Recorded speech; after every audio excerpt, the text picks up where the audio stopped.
Hello दोस्तों, कैसे हैं आप। स्वागत है आपका मेरे channel Nitin Soni sir English में। आज की वीडियो में संयुक्त राष्ट्र की बात हम करने वाले हैं। तो शुरुआत करते हैं। संयुक्त राष्ट्र की स्थापना के पीछे मकसद क्या था और क्या इसके कार्य थे। तो हुआ कुछ यूं कि जब प्रथम विश्व युद्ध हुआ तो काफ़ी भयंकर तबाही, और जो आपको पता है कि युद्ध के बाद देश काफ़ी सालों पीछे चले जाते हैं। इसके बाद एक निर्णय लिया गया कि यार ऐसी कोई संस्था हो जो कि युद्ध को रोके और शांति स्थापित करे। तो कुछ समय बाद 1929 के आसपास राष्ट्रसंघ की स्थापना कर दी गई। पर राष्ट्रसंघ अपने उद्देश्य में, अपने मकसद में कामयाब नहीं हो पाया, और आप जैसे कि जानते हैं द्वितीय विश्व युद्ध छिड़ा। अब द्वितीय विश्व युद्ध जब लगभग अप्रैल 1945 में जो ये खत्म हुआ, तो खत्म होने के साथ जो विजेता राष्ट्र थे जैसे कि अमेरिका, ब्रिटेन वगैरह, इन्होंने सोचा यार कि ऐसे काम चलेगा नहीं। अगर तीसरा विश्व युद्ध छुड़ गया तो पूरी दुनिया का तो विनाश हो जाने वाला है। तो यार ऐसी कोई संस्था बनाए जो कि अंतर्राष्ट्रीय कानूनों का पालन करवाए, अंतर्राष्ट्रीय शांति के लिए कार्य करे, और जो है सामाजिक एवं आर्थिक विकास के लिए भी काम करे, साथ में शिक्षा एजुकेशन जैसे सामाजिक मुद्दों पर भी काम करे। तो उन्होंने जो है विचार किया एक संस्था को बनाने का। अच्छा, अब संयुक्त राष्ट्र अस्तित्व में आया, वो हम आगे देखेंगे। पर संयुक्त राष्ट्र राष्ट्रसंघ से कैसे अलग था? तो अलग ऐसे था कि संयुक्त राष्ट्र संघ किसी देश में शांति स्थापित करने के लिए अपने मित्र देशों की सेना को भेज सकता है, जो कि राष्ट्रसंघ नहीं कर सकता था। तो ये बात आपको समझ में आ गई। तो यहां पर क्या हुआ कि इन देशों ने मिलकर एक सैन फ्रांसिस्को में क्या है एक सम्मेलन हुआ, जिसमें एक लंबी प्रोसेस चली। जून 1945 के आसपास वो प्रोसेस शुरू हुई, चलती रही। उसके बाद अंत में जाकर 24 अक्टूबर 1945 में अस्तित्व में आया हमारा संयुक्त राष्ट्र। ठीक है, कब अस्तित्व में आया? 24 अक्टूबर 1945 को। इसीलिए इस दिन को हम संयुक्त राष्ट्र दिवस के नाम से भी मनाते हैं। अब सवाल ये उठा कि इसे ये नाम किसने दिया? तो उस समय के अमेरिकन प्रेसिडेंट, उस समय के जो अमेरिकन प्रेसिडेंट थे, नाम था इनका फ्रैंकलिन डी रूजवेल्ट। इन्होंने इसे नाम दिया संयुक्त राष्ट्र। तो पहला क्वेश्चन हमारा तैयार हुआ कि संयुक्त राष्ट्र संघ की स्थापना कब हुई? तो 24 अक्टूबर 1945। दूसरा क्वेश्चन, इसे नाम किसने दिया? तो नाम दिया है साहब अमेरिका के तत्कालीन राष्ट्रपति श्री फ्रैंकलिन डी रूजवेल्ट। जब ये स्टार्ट हुआ, शुरू हुआ, तो लगभग 50 देशों ने जो है इस पे हस्ताक्षर करे। 50 देशों ने इस पे हस्ताक्षर कर दिए। अब इसके तुरंत कुछ समय बाद एक और देश इसमें शामिल हुआ, तो टोटल संख्या हुई 51। और ये एक और जो देश था वो था पोलैंड। मतलब ये उस समझौते के समय वहां पर नहीं था, लेकिन इसके लिए स्पेस जगह छोड़ी गई और उस पे साइन करके हो गई। लगभग 51 सदस्य बन गया। तो 51वां सदस्य कौन बना? हमारा पोलैंड। ठीक है, इतना आपको समझ में आ गया होगा। चाहे तो वीडियो पॉज करके स्क्रीनशॉट भी ली। तो पहली बात ये हुई कि संयुक्त राष्ट्र संघ की स्थापना 24 अक्टूबर 1945 को हुई। राष्ट्रपति इसके मतलब जो अमेरिका के उस समय के राष्ट्रपति थे, उन्होंने इसे नाम दिया संयुक्त राष्ट्र संघ। अब जो है, अब हम बात करते हैं कि संयुक्त राष्ट्र की स्थापना के पीछे मुख्य उद्देश्य क्या थे।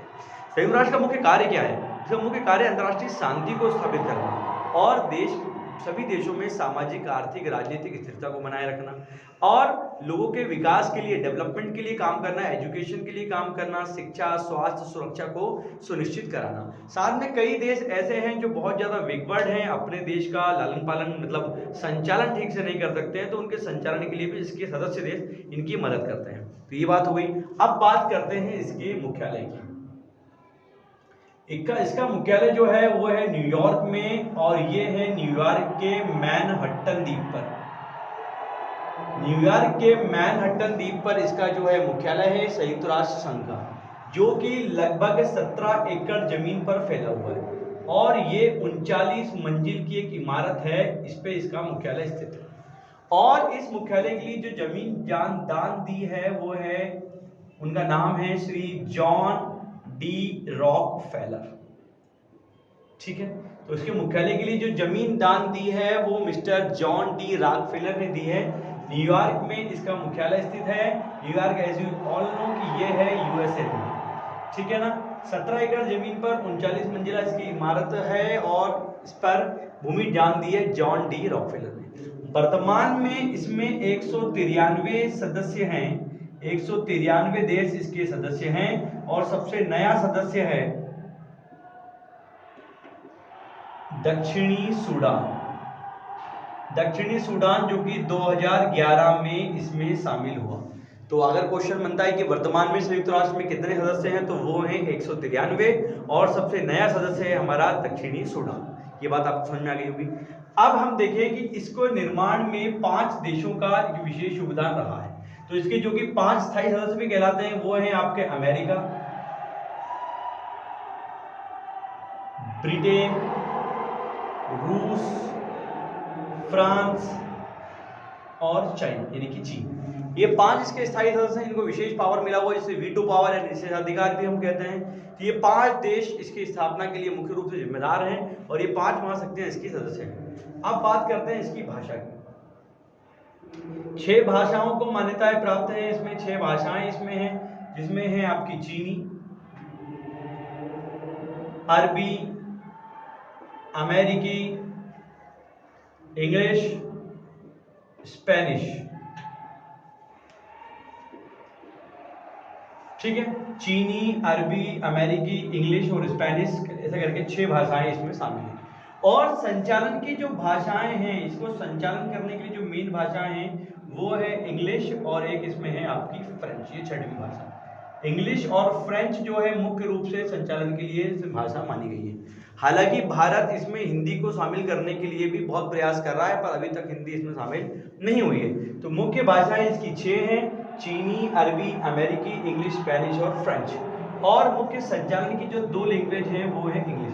यहाँ पर एक और बात देखने की है कि संयुक्त राष्ट्र की मुख्य संचालन की भाषा जो इंग्लिश है उसमें ब्रिटिश इंग्लिश का प्रयोग किया जाता है, ना कि अमेरिकी इंग्लिश का। तो अगर क्वेश्चन बनता है कि संयुक्त राष्ट्र संघ की कुल कितनी भाषाएं हैं, तो वो भाषाएं आपकी 6 और मुख्य रूप से जो संचालन की भाषाएं वो है 2, इंग्लिश एंड फ्रेंच। ये बात हमको समझ में आ गई। अब हम चलते हैं आगे की तरफ। आप इस वीडियो को पॉज करके स्क्रीनशॉट भी ले सकते हैं जो जानकारी आपको अच्छा लगे। अब इसके हम झंडे की अगर बात करें तो इसका जो झंडा है आप देखेंगे इस प्रकार की एक थीम होती है, ये ब्लू कलर का होता है। कलर मैं आपको यहाँ पर नहीं बता पाऊंगा। यहाँ पर जैतून के रंग की 2 शाखाएं होती हैं इस प्रकार से कुछ, और बीच में यहाँ पर होता है आपका वर्ल्ड मैप। ठीक है, तो ब्लू थीम पे इसका जो मैप है और इसमें जैतून की 2 शाखाएं, बीच में वर्ल्ड मैप होता है। ठीक है, अब इसके अंग देखेंगे तो इसके 6 अंग हैं। यहाँ पर इसके 6 अंग हैं। महासभा पहला, दूसरा सुरक्षा परिषद, आर्थिक एवं सामाजिक परिषद, ये हो गया तृतीय अंग इसका। चतुर्थ अंग है अंतरराष्ट्रीय न्यायालय,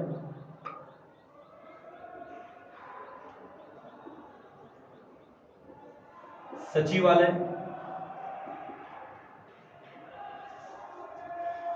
और एक है न्यास परिषद। ऐसे करके इसके 1 2 3 4 5 6 ये 6 इसके मुख्य अंग हैं।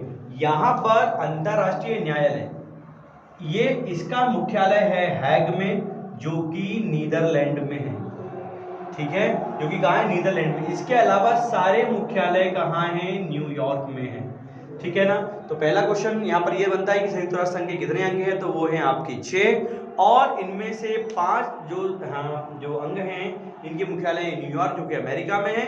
वहीं एकमात्र ऐसा अंग है अंतर्राष्ट्रीय न्यायालय जिसका मुख्यालय हैग जिसको हम बोलते हैं, और जो कि कहाँ पर है, आपके नीदरलैंड में। तो ये कुछ बेसिक जानकारी थी मित्रों, जो कि संयुक्त राष्ट्र संघ के बारे में थी कि इसकी स्थापना के पीछे उद्देश्य क्या है, स्थापना कब हुई, कितनी भाषाएं इसमें शामिल है, कितने देश इसमें शामिल हैं, और स्थायी सदस्य कौन कौन से हैं, जो कि हमारे 5।